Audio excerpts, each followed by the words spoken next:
শত সহস্র দরুদ ও সালাম বর্ষিত হোক বিশ্ববরেণ্য নবী মুহাম্মদুর রাসূলুল্লাহ সাল্লাল্লাহু আলাইহি ওয়াসাল্লামের উপর। মহান আল্লাহ আমাদেরকে, যারা এই আওয়াজ শুনছেন, যে ভাইরা যে মায়েরা আমাদেরকে সৃষ্টি করেছেন এবং প্রেরণ করেছেন এমন এক দেশে,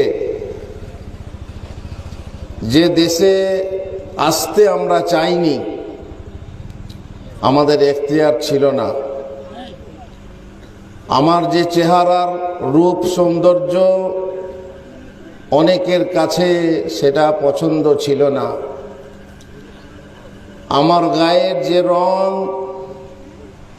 অনেকের কাছে সেটা পছন্দ ছিল না, কিন্তু আল্লাহ তাআলা ফাআলুল লিমা ইউরিদ, তাঁর যা ইচ্ছা তিনি করেন।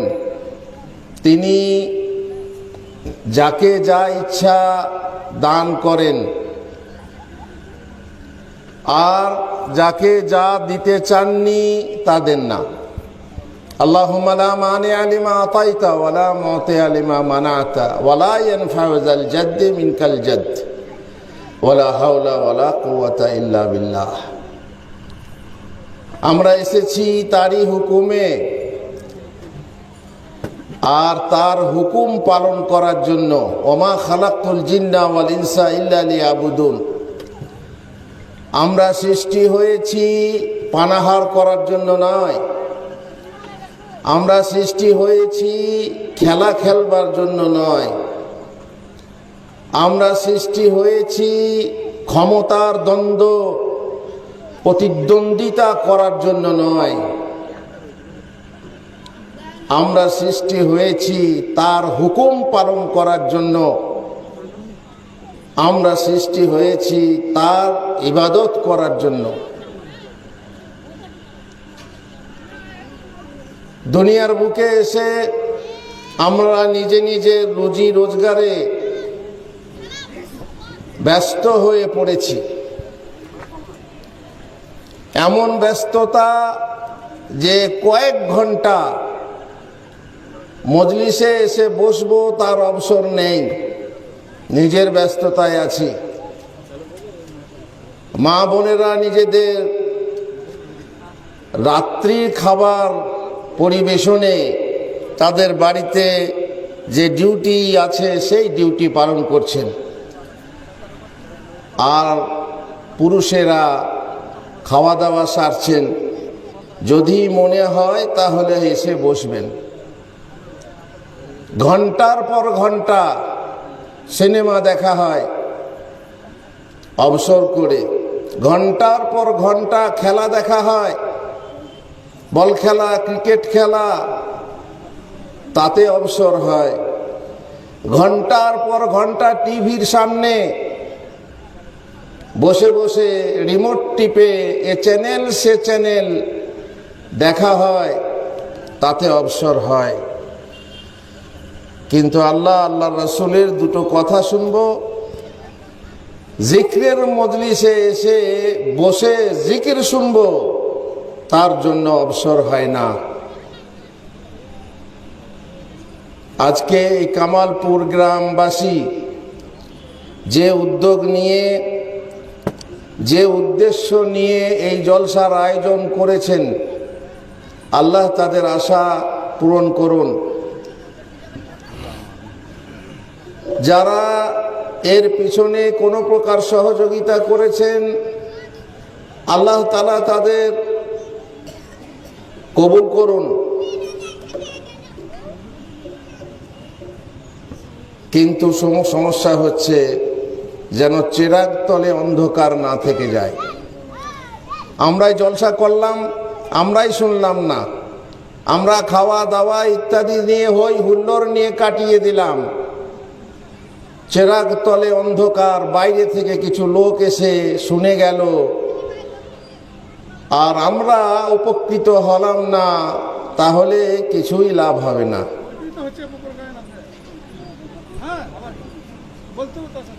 আর যদি আমরা জলসার উদ্দেশ্য অন্য কিছু রাখি, আল্লাহর সন্তুষ্টি ছাড়া, ইলম তলব ছাড়া, কিছু শিখব, কিছু জানব, এই ছাড়া যদি কোনো উদ্দেশ্য হয় জানি না, তাহলে জানি না কি হবে আপনার। আপনি এই মজলিসে যদি না আসেন, না বসেন, তাহলে বলবেন আমি আমার বাড়ির ছাদ থেকে বসে শুনছি, আমি আমার ঘরের বারান্দাতে বসে শুনছি, আমি আমার খামারে বসে শুনছি। কিন্তু এই মজলিসের সামনে এসে বসে শোনার যে মর্যাদা, যে মাহাত্ম্য, সেটা ঘরে বসে শুনলে হবে না, পাবেন না। এখানে মজলিসে এসে বসলে তার ফজিলত আলাদা। আপনি যদি না শোনেন, শুনতে না চান, তবুও আপনার গুনাহ আল্লাহ তাআলা মাফ করে দেবেন।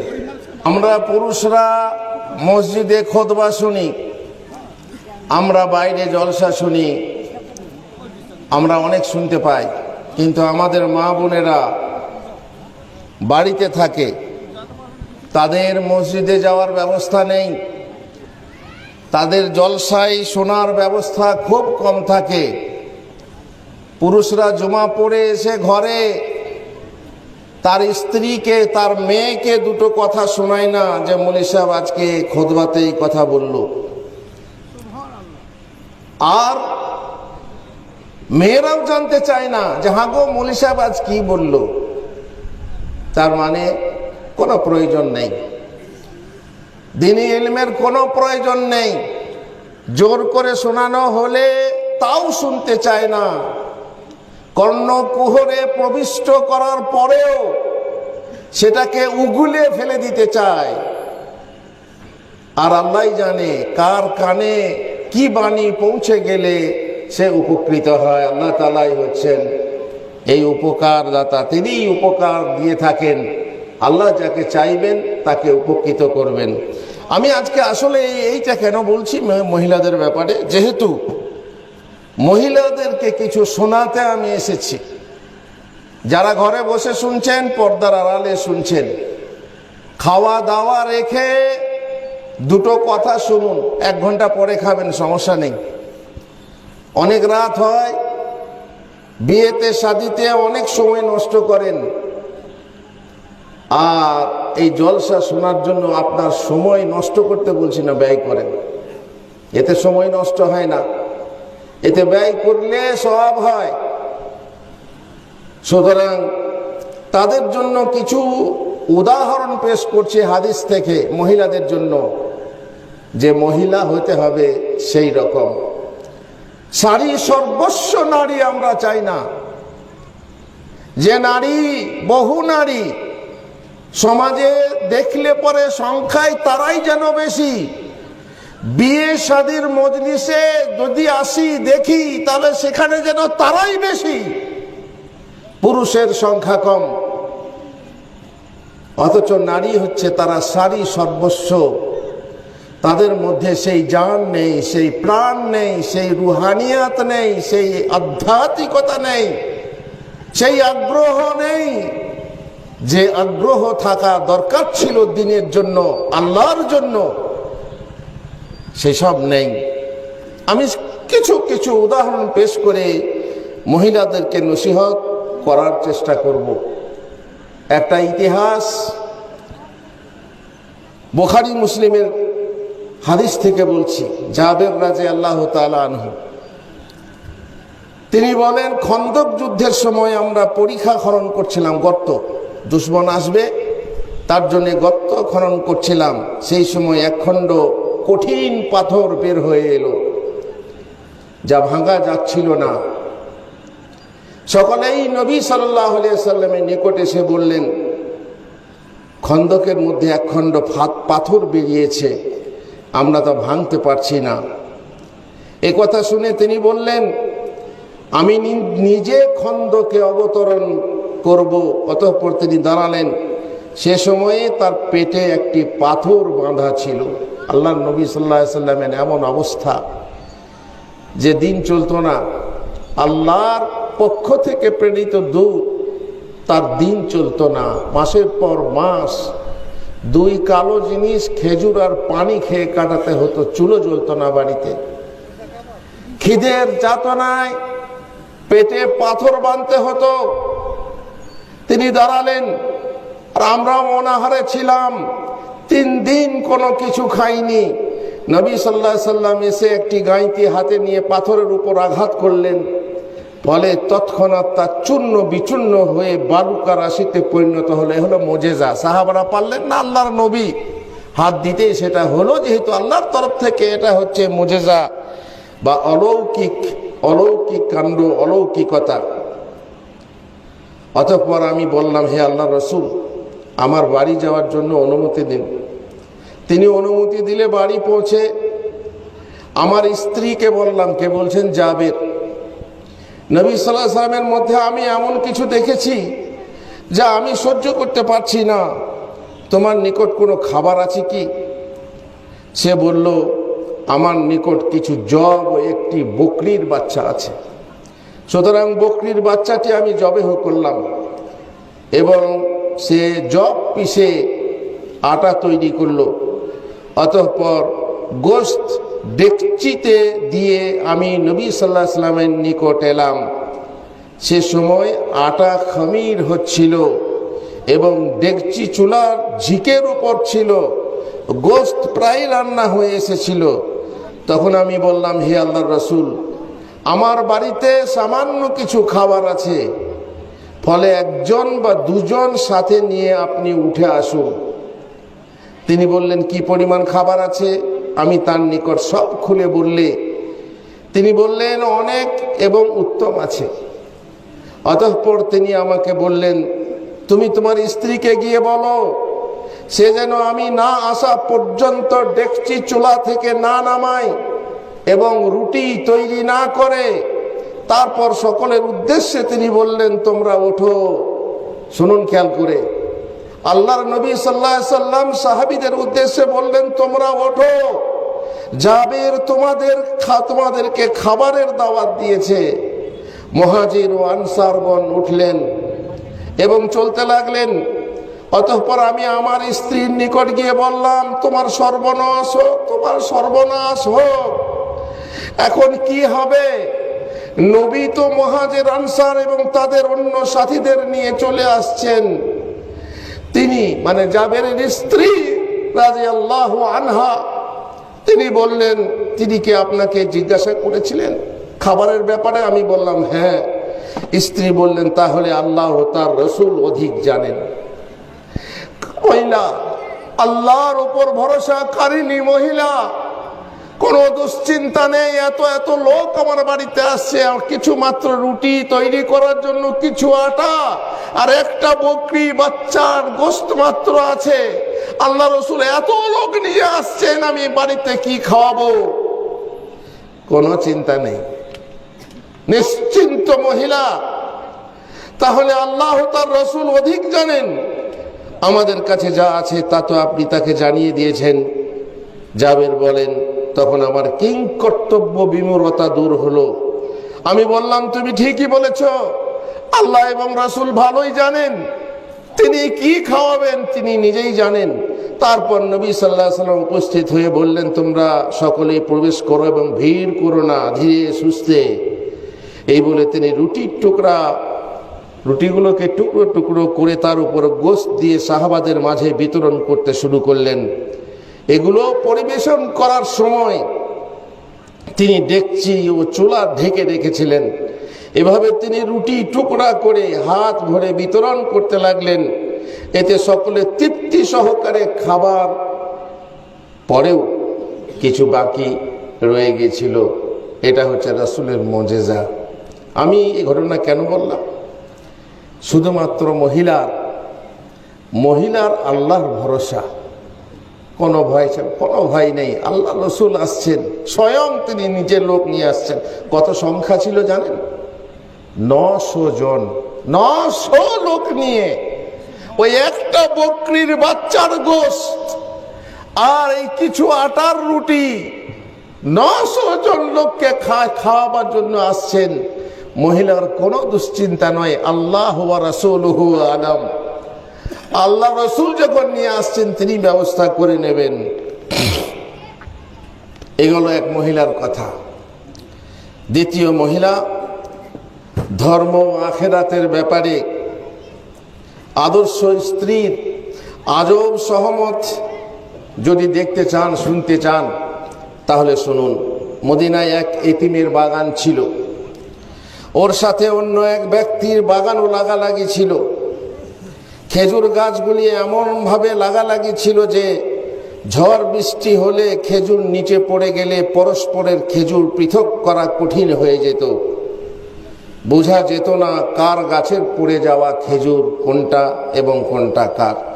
অনাথ বালকটি, সে এতিম, চিন্তা করলো আমার বাগানটা পৃথক করে নিলে ভালো হয়, যাতে প্রত্যেকের মালিকানা সত্ত্ব পরিষ্কার হয়ে যাবে এবং পরস্পরে কোনো ঝগড়া ঝঞ্ঝাটও সৃষ্টি হবে না, এটা আমার ওটা আমার বলে। সুতরাং সেই এতিম বাচ্চা একটা দেওয়াল দিতে আরম্ভ করলো। যখন সে দেওয়াল দিতে শুরু করলো তখন তার প্রতিবেশীর একটা খেজুর গাছ মাঝখানে ঢুকে পড়ল। দেওয়াল তখনই সোজা হবে যখন সেই গাছটি সে পেতে পারে। ছেলেটি প্রতিবেশীর কাছে গেল, বলল, আপনার বাগানের অনেকগুলি খেজুর গাছ আছে, আমি দেওয়াল তৈরি করতে চলেছি, কিন্তু একটি গাছ আমার মালিকানাধীন এই পথে বাধা হয়ে দাঁড়িয়েছে, আপনি ওই গাছটি আমাকে দিয়ে দিন যাতে আমার দেওয়াল সোজা হয়ে উঠতে পারে। প্রতিবেশী লোকটি অস্বীকার করে দিল। ছেলেটি বলল, আচ্ছা আপনি আমার কাছ থেকে ওর উচিত মূল্য নিয়ে নিন, একটা গাছের যা দাম হয় আপনি নিয়ে নেন, যাতে আমি দেওয়ালটা সোজা করে তুলতে পারি। সে বলল, আমি ওটা বিক্রয় করতেও রাজি নই।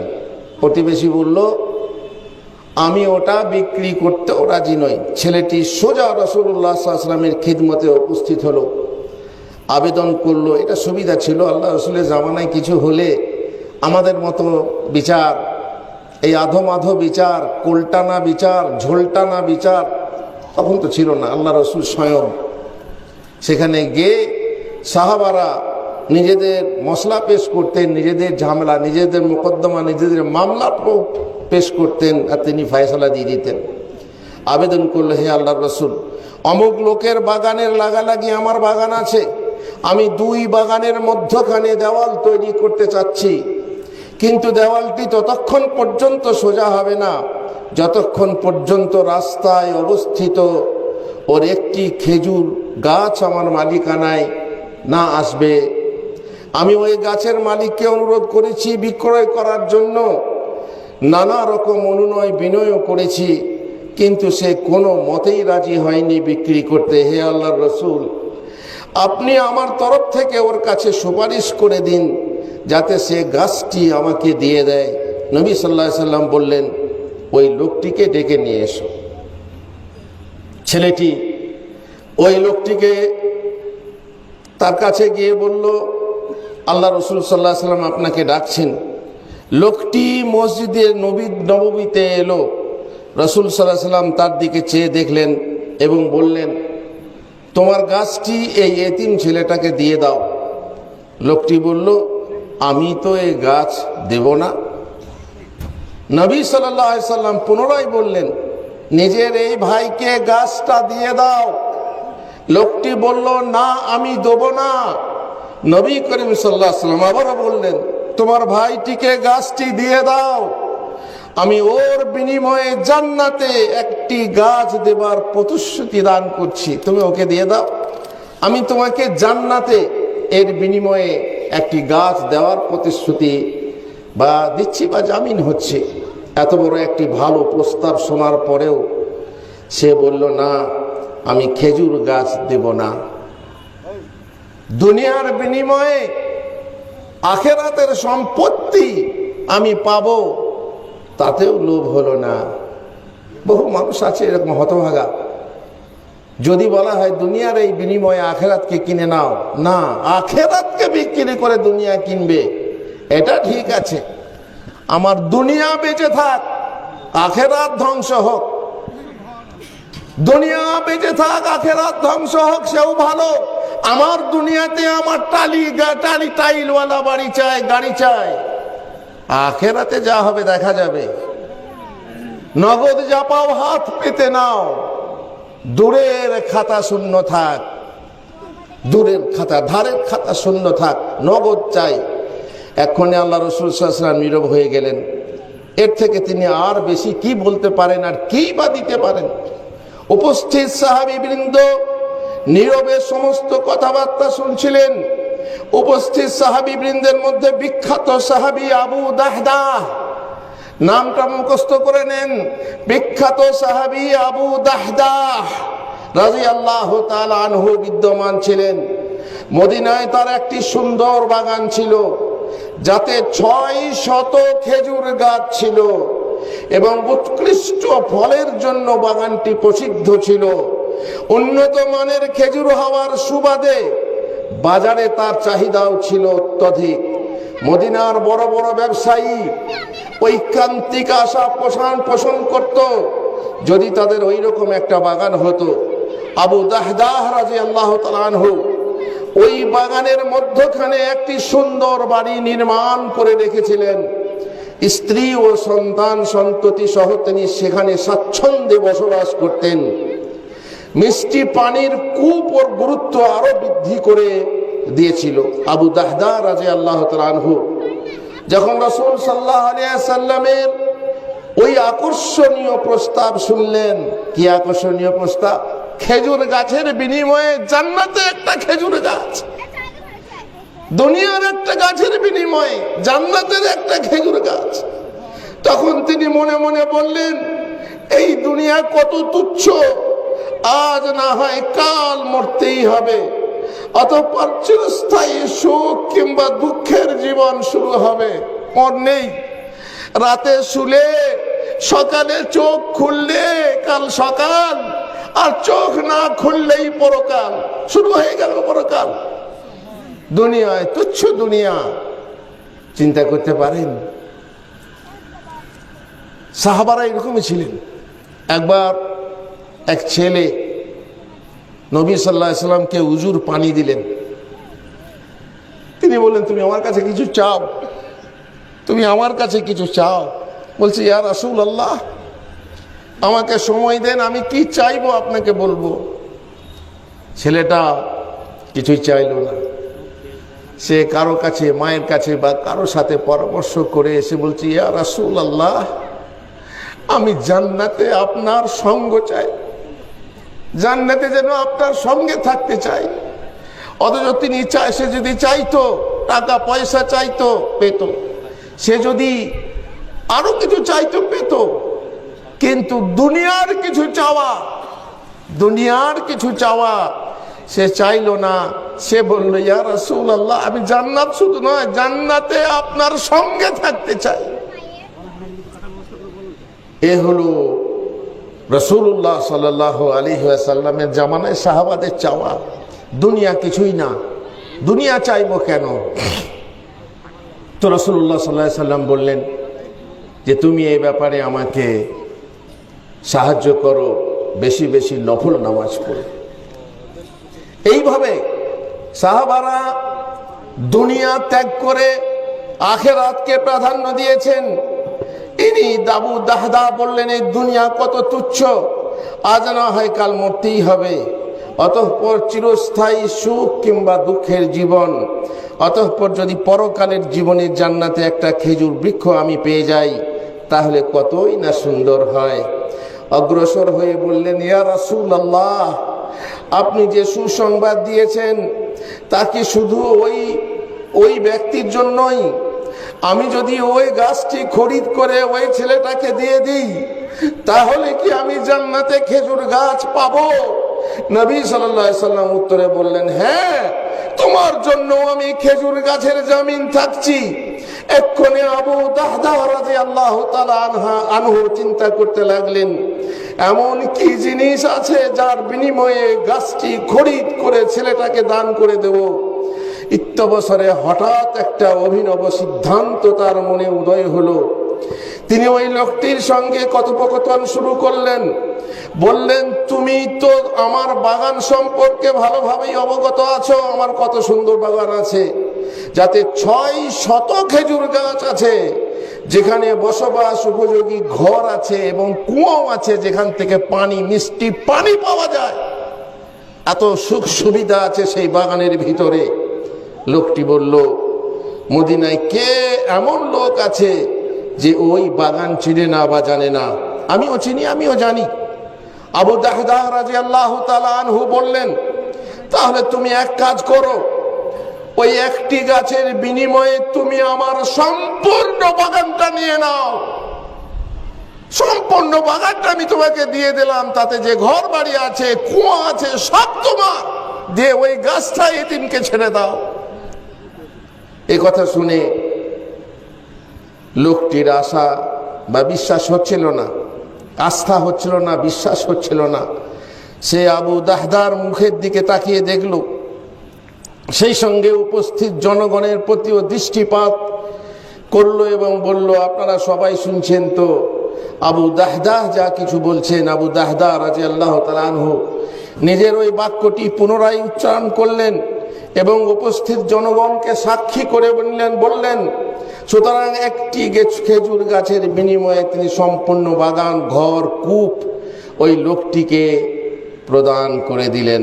এক্ষণে তিনি যখন ওই গাছটির মালিক হয়ে গেলেন, তখন এতিম ছেলেটাকে বললেন, আজ থেকে ওই গাছটি তোমার হয়ে গেল, আমি তোমাকে উপহার স্বরূপ দিয়ে দিলাম, এবারে তুমি তোমার দেওয়াল সোজা করে নাও। আর কোনো বাধা থাকলো না। এরপর তিনি রাসূল সাল্লাল্লাহু আলাইহি ওয়াসাল্লামের দিকে দৃষ্টিপাত করে বললেন, ইয়া রাসূলুল্লাহ, আমি কি এখন জান্নাতে খেজুর গাছের অধিকারী হতে পেরেছি? উত্তরে তিনি বললেন, আবু দাহদা, আবু দাহদা, তোমার জন্য জান্নাতে কত বিশাল খেজুর গাছ ও খেজুর রয়েছে, কত বিশাল বিশাল খেজুর গাছ ও খেজুর গাছ রয়েছে। এটি মুসনাদে আহমদ এবং মুস্তাদরাকে হাকিমে বর্ণিত হয়েছে। উপরোক্ত হাদিসের বর্ণনাকারী আনাস রাদিয়াল্লাহু তাআলা আনহু বলছেন, নবী সাল্লাল্লাহু আলাইহি ওয়াসাল্লাম কথাগুলো একবার দুবার নয়, বরং আনন্দের সঙ্গে কয়েকবার উচ্চারণ করলেন। আবু দাহদা জান্নাতের শুভ সংবাদ পাওয়ার পর সেখান থেকে প্রস্থান করলেন। ইচ্ছা হলো নিজের কাপড় চোপড়, কিছু প্রয়োজনীয় আসবাবপত্র তো বের করে নেই সে বাগান থেকে। সুতরাং তিনি বাগানের প্রবেশদ্বার প্রান্তে উপস্থিত হলেন। ভিতর থেকে ছেলে মেয়েদের শব্দ শোনা গেল। স্ত্রী গৃহস্থালী কাজে ব্যস্ত। স্ত্রীরা শোনো, মহিলারা শোনো, আবু দাহদা বাগান বিক্রি করে সেই বাগানের ঘরে পৌঁছে স্ত্রীর কাছে গেলেন। ছেলেরা খেলাধুলায় রত ছিল। মনে হলো বাড়ির অন্দরে গিয়ে স্ত্রীকে খবরটা শুনিয়ে দিই, কিন্তু দরজাতেই দাঁড়িয়ে গেলেন। যেখান থেকেই ডাকলেন, উম্মে দাহদা। উম্মে দাহদা আশ্চর্য বোধ করলেন, কি ব্যাপার? আবু দাহদা ভিতরে প্রবেশ না করে দরজার বাইরে থেকেই কেন ডাক দিচ্ছেন? দ্বিতীয়বার আবার ডাক দিচ্ছেন, উম্মে দাহদা। উত্তরে বললেন, এই যে আমি উপস্থিত আছি। আবু দাহদা উত্তর শুনি বললেন, ছেলে মেয়েদেরকে সঙ্গে নিয়ে এই বাগান বাড়ি থেকে তুমি বের হয়ে এসো, কারণ এই বাগানটি আমি বিক্রি করে দিয়েছি। উম্মে দাহদা কি বললেন? উম্মে দাহদা কি বললেন? মহিলারা শোনো, বাগান বিক্রয় করে দিয়েছেন মানে? কাকে এবং কত দামে বিক্রয় করলেন? উত্তরে বললেন, জান্নাতের একটা খেজুর গাছের বিনিময়ে আমি এই সমস্ত বাগান বাড়ি খেজুর গাছ বিক্রি করে দিয়েছি। স্ত্রী কি বললেন, পাগল নাকি তুমি? মাথা খারাপ হয়েছে তোমার? কোথায় গিয়ে দাঁড়াবো? রাস্তায় গিয়ে বসবো? কত রকম কথা। কিন্তু না, সেই মহিলা নয়, এ সারি সর্বস্ব নারী নয়, সারি সর্বস্ব নারী নয়, সে হচ্ছে সাহাবী নারী। উম্মে দাহদা বললেন আল্লাহু আকবার, আল্লাহু আকবার, আপনি বড় লাভদায়ক ব্যবসা করেছেন, এখন এই বাগানে প্রবেশ না করাই উত্তম। বড় লাভজনক ব্যবসা, জান্নাতে একটি গাছ যার নিচে ঘোড়সওয়ার ব্যক্তি 70 বছর পথ চলতে থাকবে, তবু তার ছায়া শেষ হবে না। উম্মে দাহদা রাদিয়াল্লাহু তাআলা আনহা ছেলেদের হাত ধরলেন, স্বামীকে কোনো প্রকার দ্বিরুক্তি না করে, কোনো প্রকার প্রতিবাদ না করে, খেজুর গাছ বিক্রি খাবো কি, তোমার ঘর বিক্রি করলে থাকবো কোথায়, কোনো দ্বিরুক্তি নেই, কোনো বিরক্তি নেই, কোনো প্রতিবাদ নেই। ছেলেদের হাত ধরে ঘর থেকে বেরিয়ে এলেন আর ছেলেদের জামার পকেটগুলো খুঁজে দেখতে লাগলেন। তাতে যা কিছু ছিল খেজুর ইত্যাদি সব বের করে দিলেন, বললেন এখন একটা মহান প্রতিপালকের হয়ে গেছে, এসব আমাদের আর নয়। অতঃপর শূন্য হাতে বাগান থেকে বাইরে বের হয়ে এলেন। জানি না বোনটি, জানি না মা আমার, তুমি হলে তোমার স্বামীকে পাগল বলতে কি না? উত্তর যদি না হয় তাহলে তুমিও একজন আদর্শ স্ত্রী এবং জান্নাতি নারী। এরকম স্ত্রী যে স্বামীর সঙ্গে সহমত পোষণ করে, স্বামীকে তার ধর্ম কাজে সহযোগিতা করে, এমন স্ত্রী আমাদের বর্তমান পরিবেশে পাওয়া বড় ভার। স্বামী চাষি হলে আদর্শ স্ত্রী তার চাষে যথাসাধ্য সহযোগিতা করবে। বিচারপতি হলে ন্যায় বিচারে, লেখক হলে লেখায়, নেতা হলে সততায়, পুলিশ হলে ইনসাফে, ব্যবসায়ী হলে হালাল ব্যবসায় সহযোগিতা করবে, হারাম কামায়ে সতর্ক করে বলবে ওগো আমরা খিদেতে যদি না খেতে পাই, তোমার ব্যবসা না চলে, তোমার ব্যবসায় লাভ না হয়, না খেতে পেয়ে আমরা খিদে সহ্য করে নেব, কিন্তু জাহান্নামের আগুনের তাপ সহ্য করতে পারবো না, তুমি হারাম কামাই করো না। এমন বহু স্ত্রী আছে যারা স্বামীকে হারাম কাজে সহযোগিতা করে, বস্তাটি ধরে ধুলো মিশাইতে ধানে, তাও তুষ ভিজিয়ে আগ্রা ভিজিয়ে ধানের সঙ্গে মিশিয়ে সেটাকে বিক্রি করতে সাহায্য করে, ফাঁকিবাজিতে ধান্দাবাজিতে সহযোগিতা করতে পারে। এমন বহু বউ পাওয়া যায়। কিন্তু এমন বউ কোথা পাবেন যে স্ত্রী বিয়ের আগে মা তাকে বলছে যে ওমরের ঘোষণা দিয়েছে দুধে পানি মিলানো যাবে না, মা বলছে আজকে দুধে পানি মিলা, 2 পয়সা বেশি হবে। হ্যাঁ, ভেজাল মার্কা মা, ভেজাল মেশাতে বলছে, দুধের দামে পানিটাও বিক্রি হবে। বেটি বলছে ওমরের ঘোষণা দিয়েছে যে পানি মেলানো যাবে না। বলছে ওমর কি দেখতে আসছে নাকি, ওমর কি দেখতে আসছে নাকি? বেটি বলছে মা গো, ওমর দেখতে আসেনি, দেখনেওয়ালা একজন আছেন, তিনি ওপর থেকে দেখছেন। আল্লাহর ভয়, গায়েবী ভাবে আল্লাহকে ভয় করে এমন বেটি কটা আছে। মাকে বলছে আমি পারবো না, দুধে পানি মেশাতে পারবো না। এমন স্ত্রী আছে কি যে স্বামীকে বলবে তোমার হারাম কাজে সহযোগিতা করতে আমি পারবো না, বলবে আমার ভাত চলে যাবে, আমি খাবো কি, আমি যাব কোথায়? নিশ্চয়ই অনেকের অনেক রকমের ওজর থাকতে পারে, কিন্তু যে সতী মহিলা, যে সত্যি সাধ্বী মহিলা, যে সত্যি দিনদার মহিলা, যাকে বিবাহ করতে রাসূলুল্লাহ সাল্লাল্লাহু আলাইহি ওয়াসাল্লাম উদ্বুদ্ধ করেছেন যে তোমরা দিনদার মহিলাকে বিবাহ করো, দুনিয়া আখিরাতে শান্তি পাবে, সেই মহিলা কোথায়? সেই মহিলা কোথায়? আল্লাহুল মুস্তাআন। স্বামী যদি ছাত্র হয়, তার পড়াশোনায় সহযোগিতা করে, ভালো নম্বর আনতে উৎসাহিত করে। এমন নয় যে বিবাহের পরে তার স্বামীকে পড়াশোনাতে এমন করে দিল যে সে আর ভালো নম্বর তুলতে আনতে পারে না। নিজের যৌবনের আকর্ষণে তার পড়াশোনার ক্ষতি করে না, অথবা পড়া ছাড়তে বাধ্য করে না। কত মৌলী সাহেব পড়াশোনা করছিলেন, বিয়ে করলেন আর বাস, মৌলী সাহেব স্ত্রীর ফাঁদে পড়ে তিনি আর পারলেন না। এখানেই যেখানে বসে গল্প করছি তার থেকে বেশি দূর নয়, এক ভাইয়ের লম্বা দাড়ি ছিল, মাদ্রাসায় পড়াশোনা করছিল, বিয়ে হলো, বাসর হলো, পরের দিন সকালে এলো, দাড়ি তখন সাফান সাফা, দাড়ি নেই। কি হলো ভাই? তোমার ভাবি বলছে এখন থেকে দাড়ি রাখবে, একটু বুড়ো হলে না হয় রাখবে। কি গো, নবীর আনুগত্য করবেন না বিবির আনুগত্য করবেন? নবীর আনুগত্য করবেন না বিবির আনুগত্য করবেন? বিবি বলছে, আদেশ করছি যে তুমি দাড়ি কেটে দাও, আর তুমি দাড়ি কেটে দিলে। তোমার নবীর আনুগত্যকে তুমি কোরবানি দিয়ে দিলে। এমনও মহিলা আছে, এমনও পুরুষ আছে, মাগো তুমি তা করো না।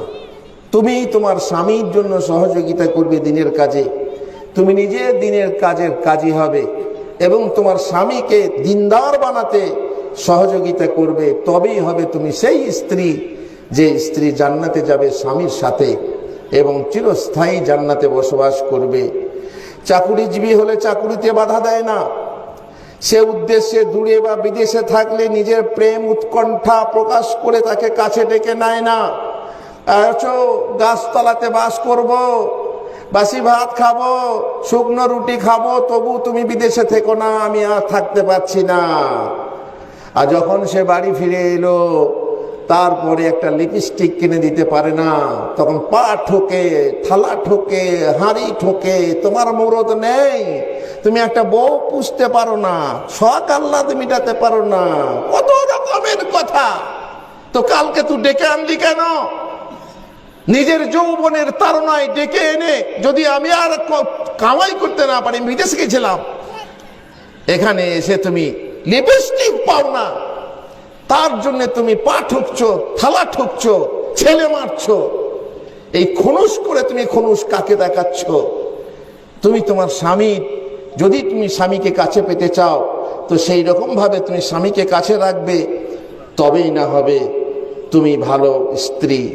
স্বামী সামাজিক হলে স্ত্রীর কষ্ট বেশি হওয়ার কথা, সেক্ষেত্রে অতিরিক্ত আসা যাওয়া, রান্না বান্না করে তাকে সহযোগিতা করতে হয়। ঘরে এত কুটুম আসে, আল্লাহ, রান্না বান্না করে, কিন্তু স্ত্রী টো শব্দ করে না। সেই স্ত্রী, যে স্ত্রী বাড়িতে মেহমান আসে, তোমার কত মেহমান আসে, অত আমি পারবো না, কিন্তু না, তার কাছে ভালো লোক আসছে, তাকে রান্না করে খাওয়াতে হবে, তার খিদমত করতে হবে। আর তুমি তোমার স্বামীকে বাধা দিচ্ছ, আমি পারবো না, তুমি দেখে নাও গে, ইত্যাদি ইত্যাদি।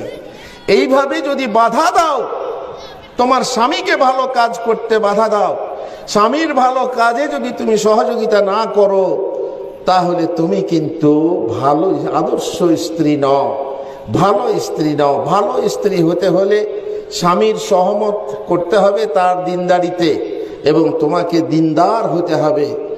জানো, মসজিদে মুসাফির এসেছে, এখানেও থাকবে, গ্রামেও থাকবে। মসজিদে মুসাফির এসেছে, এসে বলছে, ওগো, মুসাফিরটা কারো বাড়িতে ভাত পাইনি, ঘরে কি ভাত হবে?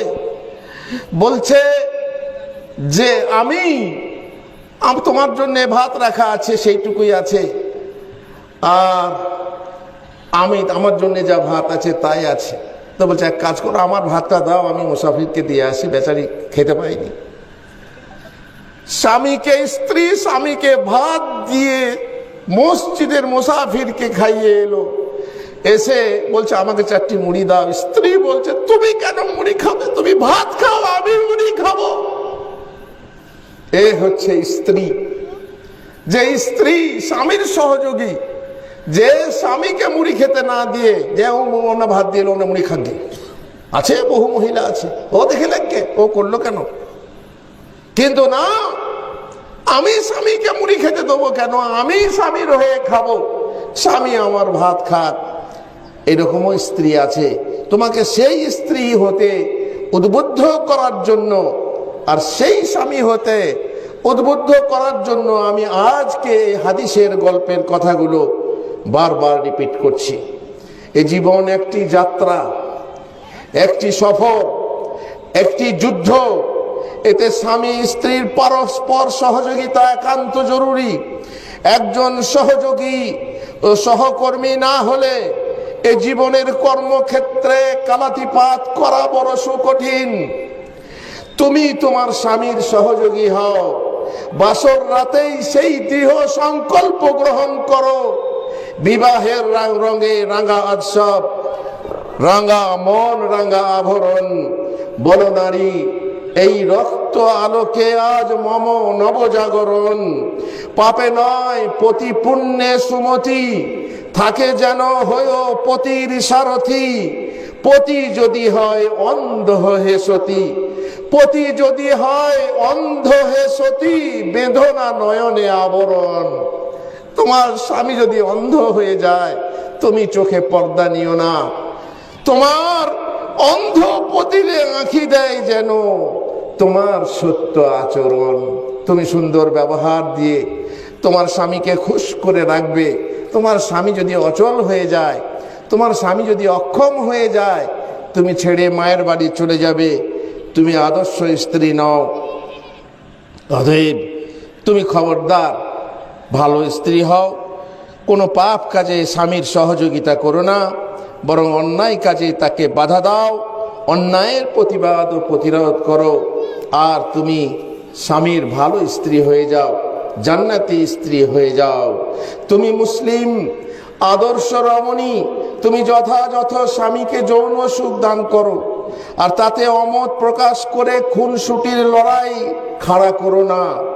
যতই অসুবিধায় থাকো, তোমার যতই অসুবিধা থাক, তোমার যতই মন খারাপ থাক, তোমার স্বামী না মানলে তার মনের খোরাক যোগাও তুমি। এ ব্যাপারে একটা ইতিহাস বলছি, হাদিসেরই ইতিহাস। মায়েরা শুনেছে রমিচা নামে, রমিচা আসলে নাম নয়, এর আরবি নাম হচ্ছে রোমাইসা। এর আরবি নাম হচ্ছে রোমাইসা। তাদের একমাত্র সন্তান ব্যাধিগ্রস্ত ছিল। আবু তালহা প্রায় সময় নবী সাল্লাল্লাহু আলাইহি ওয়াসাল্লামের নিকট কাটাতেন। আবু তালহার স্ত্রী রুমাইসা। একদিন সন্ধ্যায় তিনি তার নিকট গেলেন। এদিকে বাড়িতে তার ছেলে মারা গেল, ছেলেটা অসুস্থ ছিল, মারা গেল, ছোট ছেলে। উম্মে সুলাইম সকলকে নিষেধ করলেন যাতে আবু তালহার নিকট খবরটা না যায়। উম্মে সুলাইম কি যে মহিলা, কি যে নারী, আল্লাহু আকবার। তিনি সবাইকে নিষেধ করলেন যে আমার স্বামী আসলে খবরদার কেউ বলো না যে আমার ছেলে মারা গেছে। তিনি ছেলেটিকে ঘরের এক কোণে ঢেকে রেখে দিলেন। অতঃপর স্বামী আবু তালহা রাসূল সাল্লাল্লাহু আলাইহি ওয়াসাল্লামের নিকট থেকে বাড়ি ফিরে এলে বললেন, আমার বেটা কেমন আছে, আমার ছেলেটা কেমন আছে? রুমাইসা বললেন, যখন কি কায়দার কথা দেখুন, মিথ্যা কথা না। রুমাইসা মিথ্যা বলছেন না, তোমার ছেলে ভালো আছে। রুমাইসা মিথ্যা কথা বলে বলছেন না যে ছেলেটা মারা গেছে। তিনি বলছেন যখন থেকে ও পীড়িত, তখন থেকে যে কষ্ট পাচ্ছিল তার চেয়ে এখন খুব শান্ত আছে। আল্লাহু আকবার। মিথ্যা কথাও হলো না, অথচ সত্য কথাটা বলা হলো। আগে যেভাবে ছিল, যে কষ্ট পাচ্ছিল তখন থেকে বেশি শান্ত হয়ে গেছে। তার মানে হয় যে মারা গেছে, কিন্তু আবু তালহা বুঝতে পারলেন না যে আমার ছেলে শান্ত হয়ে গেছে মানে কি।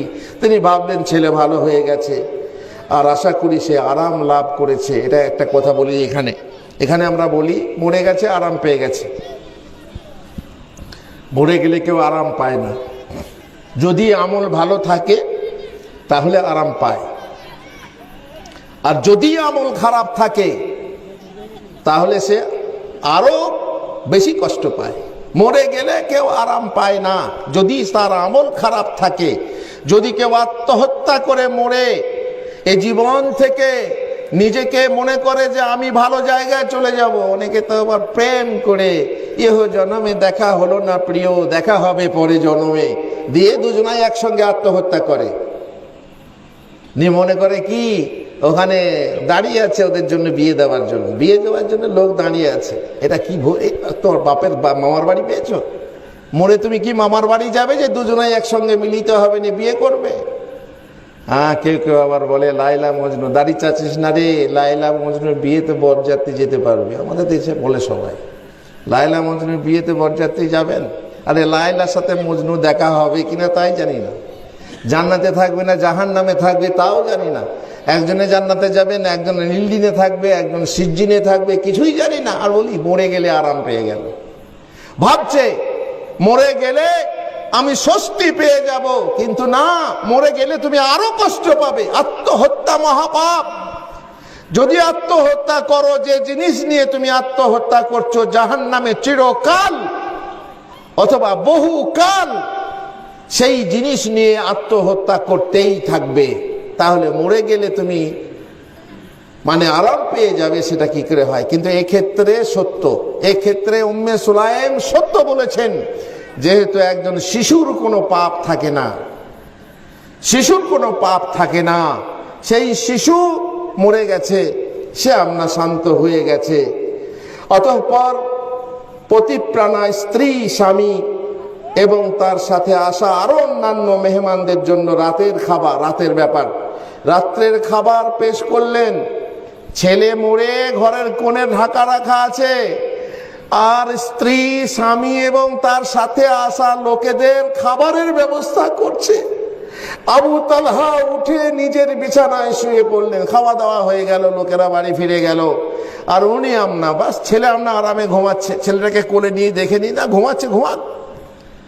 উনি উঠে বিছানায় শুয়ে পড়লেন, স্ত্রীর কথাই ভাবলেন, ছেলে আরামে ঘুমিয়ে গেছে। ওদিকে পতিব্রতা রুমাইসা সব কাজ সেরে উত্তম রূপে সাজসজ্জা করলেন।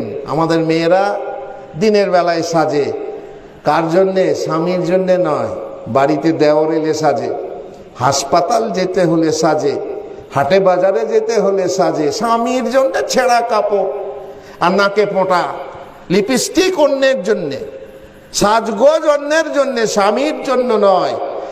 আর সাহাবীদের মেয়েরা রাতের বেলাতে স্বামীর জন্য সাজসজ্জা করতেন, সুগন্ধ ব্যবহার করতেন, কারণ সারা দিন খেটে বাইরে থেকেছে, কতই না কষ্ট পেয়েছে। এখন যদি আমি রাতের বেলায় তাকে শান্তি না দিই, তাহলে তার জীবনটা কিসের শান্তি? কিসের শান্তি তার জীবনে?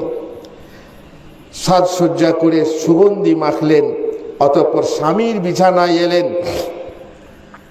স্বামী স্ত্রীর নিকট থেকে সৌন্দর্য ও সৌরভ এবং নির্জনতা পেলে উভয়ের মধ্যে যা ঘটে তা তাদের স্বামী স্ত্রীর মাঝে ঘটে গেল, আর তার মানে হচ্ছে মিলন ঘটে গেল। তারপর শেষ দিকে রুমাইসা স্বামীকে বললেন, সব ঠান্ডা, এখন সব শেষ হয়ে গেছে, সব মানে নিজেদের কাজ শেষ হয়ে গেছে। তারপরে স্ত্রী স্বামীকে বলছেন, শুনুন কথা, ও মেয়েরা শোনো। কিভাবে বলবে? তোমরা তো সারি সর্বস্ব নারী, না এর নারী সে নারী নয়। হে আবু তালহা, যদি কেউ কাউকে কোনো জিনিস ধার স্বরূপ ব্যবহার করতে দেয়, অতঃপর সেই জিনিসের মালিক যদি তা ফেরত চায়, তবে ব্যবহারকারীর কি বাধা দেওয়া বা বলার কিছু থাকতে পারে? ধার দিয়েছিল, সে বলছে আমাকে ফেরত দাও, বাধা দেবো না? নাকি আমি কিছু বলবো তাকে যে দিতে পারবো না, পরে এসো, এরকম কিছু? আবু তালহা বললেন, অবশ্যই না, না কিছু বলার আছে আর না বাধা দেওয়ার আছে। স্ত্রী বললেন, তাহলে শুনুন, আল্লাহ আযজা ওয়া জাল একটা উদাহরণ দিয়ে, দুনিয়ার উদাহরণ দিয়ে এবারে ছেলের কথা বলছেন। তাহলে শুনুন, আল্লাহ আযজা ওয়া জাল আপনাকে যে ছেলে ধার দিয়েছিলেন, আমাদের ছেলে সন্তান, এগুলো আল্লাহর পক্ষ থেকে পাওয়া আমানত, ধারের জিনিস, ব্যবহার করার জন্য ধারের জিনিস। তারপরে এক সময় সব আল্লাহ তাআলা যদি এখনই চান ফেরত নিতে পারেন। আর এই ধারের জিনিস আমানতকে ব্যবহার করতে হবে ঠিক মতো। শুনুন, আল্লাহ আযজা ওয়া জাল আপনাকে যে ছেলে ধার দিয়েছিলেন, তা ফেরত নিয়েছেন, অতএব আপনি ধৈর্য ধরে নেকির আশা করেন। স্বামীকে বোঝাচ্ছেন, স্বামী স্ত্রী, স্বামী স্বামী স্ত্রীকে বুঝাবে কোথায়, স্ত্রী স্বামীকে বুঝাচ্ছেন যে আপনি ধৈর্য ধরুন এবং আল্লাহর কাছে সওয়াব কামনা করুন। আপনার ছেলে ইন্তেকাল করেছে, মারা গেছে। বারে এ কথায় স্বামী চট করে রেগে উঠল এবং বললেন, তিনি রেগে উঠলেন এবং বললেন, এতক্ষণ পর্যন্ত কিছু না বলে চুপ থেকে এত কিছু হওয়ার পর তুমি আমাকে আমার ছেলের মরার সংবাদ দিচ্ছ। অতঃপর তিনি খবর শুনে ইন্না লিল্লাহি ওয়া ইন্না ইলাইহি রাজিউন পড়লেন, আল্লাহর প্রশংসা করলেন। তারপর আল্লাহর রাসূল সাল্লাল্লাহু আলাইহি সাল্লামের নিকট ঘটনা খুলে বললে তিনি তাকে বললেন, কাকে বললেন? আবু তালহাকে বললেন, মানে সকালে তোমাদের উভয়ের ওই গত রাত্রে যে মিলন ঘটেছে আল্লাহ বরকত দান করুন। আর রাসূলের দোয়া সত্য, রাসূলের দোয়া মাকবুল। সুতরাং ওই রাত্রেই রুমাইসা তার গর্ভে আবার একটি সন্তান ধারণ করলেন তাদের এই কাজের জন্য। আল্লাহ তাআলার কাছে চট করে পুরস্কার প্রাপ্ত হয়ে গেলেন। তুমি হয়তো ধাঁ করে বলে বসবে, আপনি আমাকে রহিমা, রমিচা, ফাতেমা, আয়েশার মতো হতে বলছেন। হ্যাঁ, আমি তাই বলছি, এইসব মহিলাদের মতো হতে বলছি। পারবে? পারবো না তো, যাই হোক চেষ্টা করতে পারো। তাদের মতো হতে বলছি, তাদের মতো হওয়ার চেষ্টা করো। আমার স্বামী নবী সাহাবীর মতো হলে তবে আমি তাদের স্ত্রীর মতো হতে পারবো। আগে ও মোহাম্মদ হোক, তবে তো আমি আয়েশা হব। কেন কেন এটা? তুমি আগে আয়েশা হও, তারপর স্বামী মোহাম্মদ হলে সমস্যা আছে? তোমার স্বামী যদি ফেরাউন হয়, তোমার আসিয়া হতে কি সমস্যা আছে? তোমার স্বামী যদি নবী হয়, তার স্ত্রী যদি তুমি ওলিহা হও, তাহলে এটাতে সর্বনাশ আছে তোমার। যে বলা হয়েছে কোরআনে যে দারাবাল্লাহু মাসালান লিল্লাযিনা কাফারু ইমরাআতা নূহ ইমরাআতা লূত। জানেন, দুটো নবীর স্ত্রী, দুইজন নবীর স্ত্রী নূহ এবং লূত আলাইহিস সালাম, দুজন স্ত্রীর নবী জাহান্নামে যাবে। ফাখানাতা তাহতা আবদাইন মিন ইবাদিনা সালিহাইন ফাখানাতাহুমা, তাদের খেয়ানত করেছিলেন। তা বলে কি অন্য কোনো বিশাল পাপ? না, না, বিশাল পাপ না। কি খেয়ানত করেছিলেন? যে নবী যে মেসেজ দিতেন, নবী যে ধর্ম প্রচার করতেন, তাতে সহযোগিতা না করে লোকদেরকে অন্য কথা বলতেন। এটা উদাহরণ দিই। আপনি এবং আপনার স্ত্রী বাড়িতে আছেন, এমন সময়ে আপনার চাচা কিংবা আপনার কোনো আত্মীয় এলো, এসে কোনো কথা হলো, যে কথাটা আপনি বললেন, তখন স্ত্রী অন্য বলছে, হ্যাঁ ওর কথা শোনেন না, ও পাগল, ও কিছু বোঝে না, ও কিছু জানে না, ওর কথা শোনো না। এই রকম কিছু মেয়ের অভ্যেস আছে যে স্বামীকে তুচ্ছ করে, এমনকি মানুষের সামনেও, যে ওর কথা শোনো না, ও কিছু জানে না, ও কিছু বোঝে না। এই রকম নবীকে তুচ্ছ করার জন্য বলা হচ্ছে জাহান্নামে যাও জাহান্নামীদের সাথে। আল্লাহ তারা নবী হওয়া সত্ত্বেও স্ত্রীদেরকে বাঁচাতে পারবেন না। অতএব তুমি বলো, যদি তোমার স্বামী ফেরাউন হয়, তোমার যদি আসিয়া হও, সেই আসিয়া হতে কি তোমার কোনো সমস্যা আছে? সে আসিয়া নারী যাকে আল্লাহর উপরে ঈমান আনার জন্য তাকে অত্যাচার করা হয়, তার প্রতি অত্যাচার করা হয়েছিল এবং তাকে রোদে শুইয়ে তার হাত পায়ে পেরেক মারা হয়েছিল। তবু সে আসিয়া নারী না ছাড়িল দিনদারি চাহে এই মতো। এমন নারী কষ্ট পেয়েও শুধু আল্লাহর উপরে ঈমান রেখেছে, স্বামী ফেরাউন, তবুও সে জান্নাতি। সে শেষকালে, এই আসিয়া নারী শেষকালে বলেছিলেন যে আল্লাহ রাব্বিবনি লি ইনদাকা বাইতান ফিল জান্নাহ, হে আল্লাহ তুমি জান্নাতে, তোমার কাছে আমার জান্নাতে একটা ঘর তৈরি করো। আমি তো মরেই যাচ্ছি, আমি একটা জান্নাতের ঘর চাই। আল্লাহ তাআলা তার জন্য ঘর দেখিয়ে দিলেন, পর্দা সরিয়ে। আসমানের পর্দা সরিয়ে জান্নাত দেখানো হয়েছিল সেই আসিয়াকে। তো মাগো, আমি তোমাকে বলি, যদি তোমার স্বামী ফেরাউন হয় তাহলে তোমার আসিয়া হতে কোনো বাধা আছে কি? তুমি জান্নাতে ঘরের সংবাদ পাবে, সুসংবাদ পাবে, তাতে কি সমস্যা আছে কি? আমি বলবো, তোমার স্বামী তা না হলে তুমি নিজেকে মনে করো তোমার স্বামী ফেরাউন, আর তাহলে তুমি আসিয়ার মতো হয়ে যাও, তুমি জান্নাতি মেয়ে হবে। রাত অনেকটা হয়ে গেল, আপনাদের কাছে সময় অনেকটা নিলাম, ছেড়ে দেবো। তাহলে আমি এখান থেকেই শেষ করছি। আল্লাহ তাআলা আমাদেরকে তৌফিক দেন, আমাদের মা বোনেদেরকে তৌফিক দেন যে যতটুকু শুনলাম ততটুকুর উপরে যেন আমল হয়, ততটুকু কথা যেন হৃদয়ে তাসির করে, ততটুকু কথা শুনে যেন চোখের পানি আনয়ন করে, জাহান্নামের ভয় তৈরি হয়, জান্নাতের লোভ তৈরি হয়। আর না হয় এই আয়োজন বৃথা, এই খাওয়া দাওয়া বৃথা, এই কষ্ট করে বসে থাকা, সময় ব্যয় করা বৃথা। আল্লাহ আমাদেরকে তৌফিক দেন, আল্লাহুম্মা আমিন। আল্লাহ